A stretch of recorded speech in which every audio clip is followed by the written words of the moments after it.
Hi guys, we're here with the director of the sequel to 30 Days of Night, Dark Days, Ben Ketai. Premiered last night here at Fantastic Fest. So tell us a little bit about how you came about this project.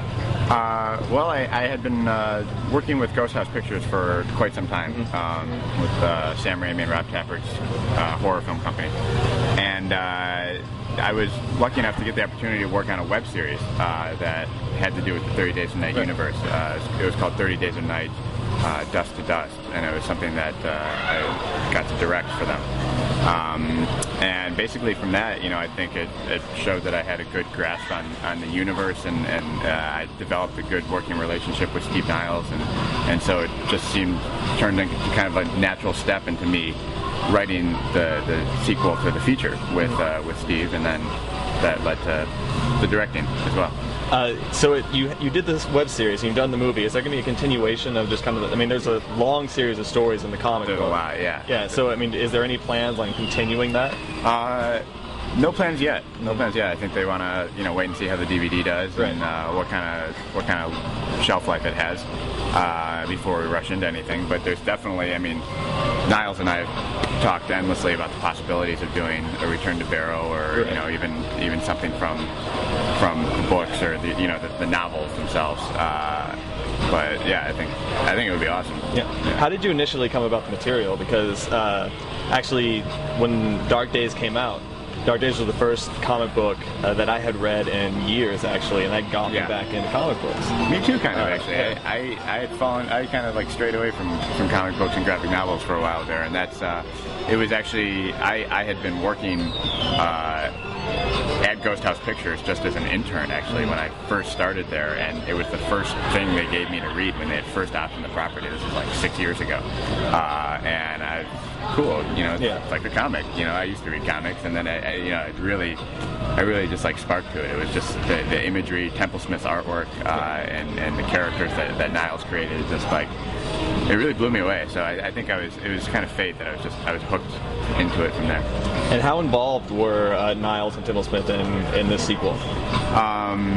Niles was he was very involved in the writing process and co-writing. He definitely stayed involved through the casting process, and while we were shooting, you know, I would send him little notes about things and stuff like that. And you know, I wanted to keep him as involved as possible creatively, just because it is his universe, and he was, you know, so involved in the first film as well. So just to keep that consistency and his mind, his brilliant mind, just sort of attached to the work that we were doing, you know. And correct me if I'm wrong, but this was your first feature film, right? It was, yeah. How was that as an experience? Like, and was there any pressure having your first feature be something like having to take on a franchise? Yeah, I mean, I didn't even really think about that until I was there doing it. Like, I remember there was one day where I was just like, shit, not only is this my first feature, but like, this is this is somebody's baby. This is, you know, because it had just been such a like natural progression from like, and Steve made it so easy to work with him, you know, and so it felt great. But then like there was suddenly like this, oh my god, like I hope I don't like take his world and just crap on it, you know. Like, so it was great to have his support though, and to have him, you know, being so supportive of everything we were doing up in Vancouver with the film. So you had some pretty cool supporting characters in Mia Kirshner and Harold, and I always mess up his last name. Is it Perrineau? Perrineau, yeah. Perrineau. I think. Yes, exactly. So how was it like working with those guys? How did they get involved in the project? Oh, it was great. I mean, it's really we just went through a very, you know, kind of traditional casting process, you know, and you know, we all kind of set out to cast the film with people that would bring some realism and believability to these characters, and you know, Harold is somebody I've always been a fan of, always wanted to work with, and he just seemed like, you know, the perfect person to step in and really give that. It's not a huge role, but it's, you know, he gave it such a great oomph and impact and vulnerability and believability.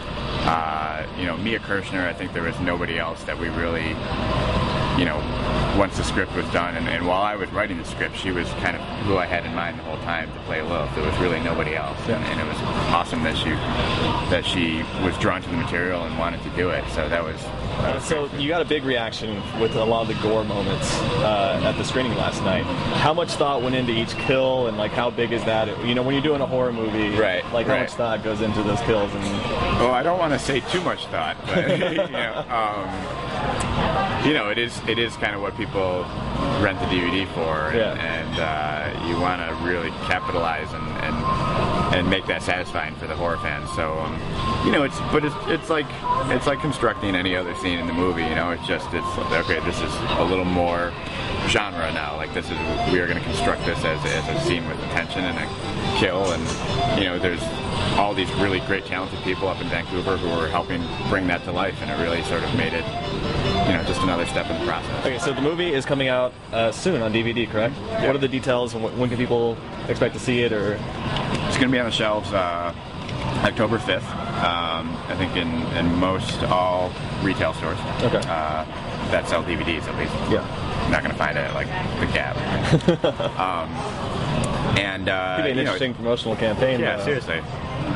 Everywhere that sells products. Just put it everywhere. Why not just drop them? Yeah. No, it's going to be out October 5th, DVD and Blu-ray, and there's some cool special features too that folks at Sony put together.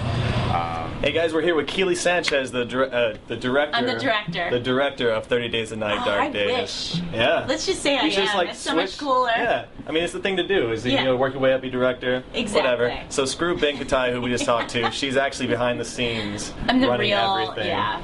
No, Kiele Sanchez, the star of 30 Days a Night, Dark Days.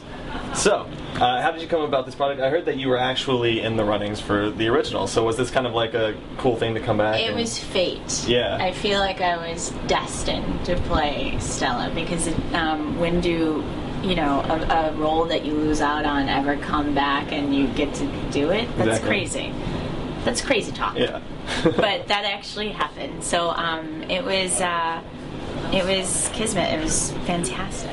So, what's your familiarity with the project or the property before coming into the film or before auditioning the first time? Did you know about it? Have you read the comics? No, I hadn't read the comics. That came later, and I actually had a lot of friends who are huge fans of the comics who were like, "Don't fuck this up," because no pressure. Yeah, no pressure at all. I know. Good friends, aren't they? Yeah, but I was given specific instructions not to screw it up, so I hope I didn't.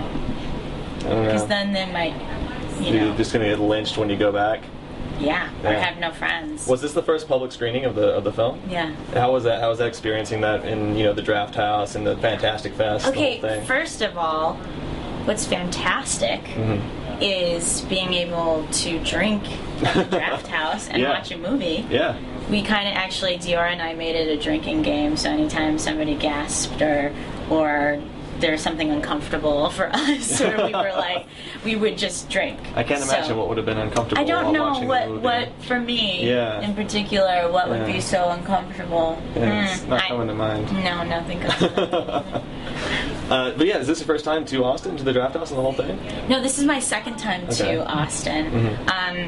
First time to the Draft House, although I had heard about it the first time I was here. I'm in love with the city. It's amazing. I want to move here. Definitely move here and start. Move here and still work. You just come and move. Yeah, you just say I'm here now. Yeah. And then you start directing movies. and then I can employ all of us, and like Austin will love me, and I'll be like, Austin's daughter. It's pretty easy to get by. Really? Yeah. So you'll be fine. Okay, perfect. And film's blowing up in Austin. So I know. Everyone should move here. No, well, actually, let's keep Austin weird. Yeah. Right? Yeah. Not everyone do you meet the weird quotient? I do. There's some weird stuff. There's some weird stuff in the movie. So yeah. I mean, come on. You met me now. Yeah. Brett, we go way back. This is our beach house. I know. It's awesome. We just built it out of the sticks we found in the backyard. Yeah. So what was it like taking on? I mean, because your character, lots of killing, lots of kicking ass. Like to kind of be like this strong, kind of Sarah Connor-like character. Is that that's got to be a ton of fun? It was a ton of fun. It was it's not often that you get to, as a woman, get to do a role like this, where you get to play, the heroine and her being so emotionally damaged, and that's where her sort of strength comes. Her want to sort of die is where her sort of why she's able to do these things. Yeah. You know, revenge.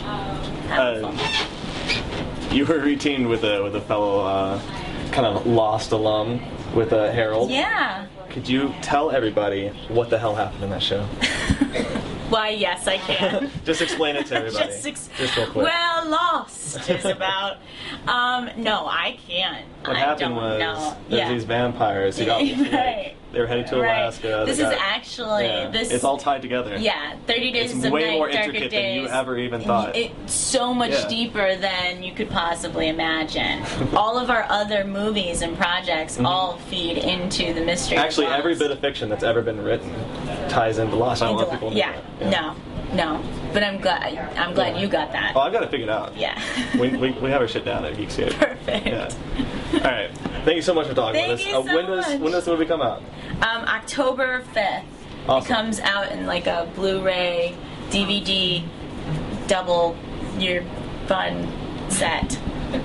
The Double Your Fun set. Right? There's no way that you can't buy the Double Your Fun 30 Days a Night, Dark Days, directed by Kiele Sanchez. Directed by Kiele Sanchez, starring Ben Ketai Yes.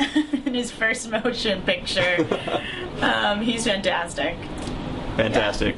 Best. We'll be back with more Fantastic Fest stuff later. Thank you so much, Kiele, for Thank talking with you. us. Check out the movie when it comes out on DVD. See you later.